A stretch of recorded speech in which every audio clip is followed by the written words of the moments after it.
*247# dial করে আপনি একটি বিকাশ পার্সোনাল অ্যাকাউন্ট থেকে আরেকটি বিকাশ পার্সোনাল অ্যাকাউন্টে কীভাবে আপনি সেন্ড মানি করবেন, টাকা পাঠাবেন, এই অপশনটি আমি আপনাদেরকে আজকে দেখাই দিব। যারা জানেন তারা ভিডিওটি অ্যাভয়েড করবেন, যারা জানেন না তারা ভিডিওটি দেখে অবশ্যই আমার চ্যানেলটি সাবস্ক্রাইব করে দেবেন, লাইক কমেন্ট করে আপনাদের মতামতটি জানাবেন। প্রথমে মোবাইল স্ক্রিনে ডায়াল অপশনে চলে আসবেন। বাটন ফোন হলে অবশ্যই আপনি বাটনের দ্বারা আপনি ফোনটি উঠাবেন। আপনার যদি অ্যান্ড্রয়েড ফোন হয় তাহলে আপনি ক্লিক করলে ডায়ালে অবশ্যই আপনার কিবোর্ডে চলে আসবে। তারপরে 247# ডায়াল করে আপনি এখানে দুইটি সিম থাকলে সিলেক্ট করবেন, একটি সিম থাকলে ডাইরেক্টলি আপনি ডায়ালে ক্লিক করে দিবেন।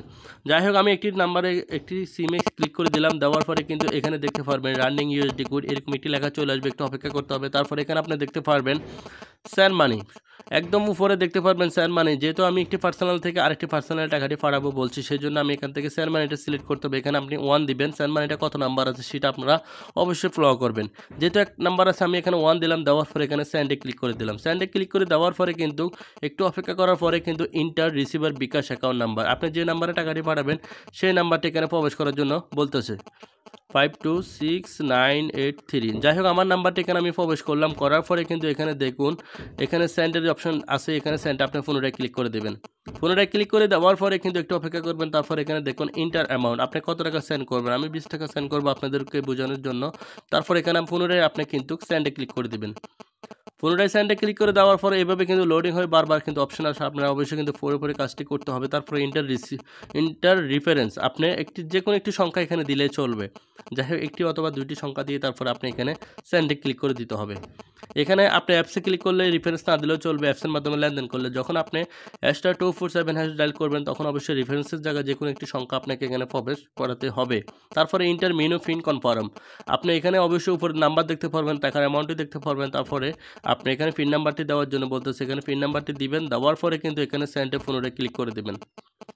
আমি ক্লিক করে দিয়েছি। দেওয়ার পরে এখানে দেখুন সেন্ড মানি টেক 20, এরপরে নাম্বার দেখাচ্ছে সাকসেসফুল রেফারেন্স, আমি 5 দিচ্ছি, 5 দেখাচ্ছে। এখানে ফ্রি টেক 0, কোনো চার্জ কাটে না 20 টাকা। যদি 100 টাকার উপর হতো তাহলে অবশ্যই 5 টাকা এখান থেকে কেটে নিত। প্রিয় নাম্বার হলো কিন্তু 0 দেখাচ্ছে, প্রিয় নাম্বারও ফ্রি করা দেয়। তারপর এখানে ব্যালেন্স দেখুন 37,000 কত টাকা আমার এখানে দেখাচ্ছে। তারপর এখানে ট্রানজ্যাকশন আইডি দেখাচ্ছে। তারপর এখানে আমি ওকেতে ক্লিক করলাম। ওকেতে ক্লিক করার পরে কিন্তু আমি একদম মোবাইল হোম পেজে চলে আসবো। তারপর এখানে দেখুন SMS অপশানে আমি চলে আসলাম।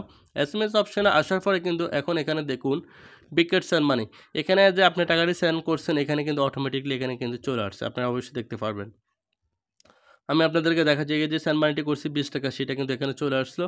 এবং কি আপনার টাকাটি যে রিসিভ হয়েছে সেটাও কিন্তু আপনি এখানে দেখতে পারবেন। দেখুন উপরে সর্বপ্রথম কিন্তু রিসিভ হয়েছে, তারপরে কিন্তু এখানে সেন্ড মানি হয়েছে, সেই SMS-টা কিন্তু আসছে।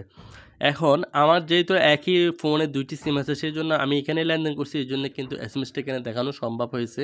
আপনারা এভাবে লেনদেন করলে অবশ্যই আপনি একটা SMS দেখবেন, SMS-এর কনফার্মেশন SMS চলে আসবে। আসার পর আপনি দেখতে পারবেন আপনার টাকাটি সাকসেসফুলি কি আপনার সেন্ড মানি হয়েছে কিনা। যদি আপনার এখান থেকে ব্যালেন্স কার্ডে SMS থাকে, ট্রানজ্যাকশন আইডি আসে, তাহলে আপনি বুঝতে পারবেন আপনার নাম্বারটি অ্যাকুরেট থাকলে টাকার কোনো ভয় নেই, টাকাটি আপনার অনায়াসে বরাবর কিন্তু নাম্বারে চলে গেছে। আশা করি বুঝতে পারছেন। ভিডিওটি ভালো লাগলে আমার চ্যানেলটি সাবস্ক্রাইব করে দেবেন। ধন্যবাদ। আসসালামু আলাইকুম।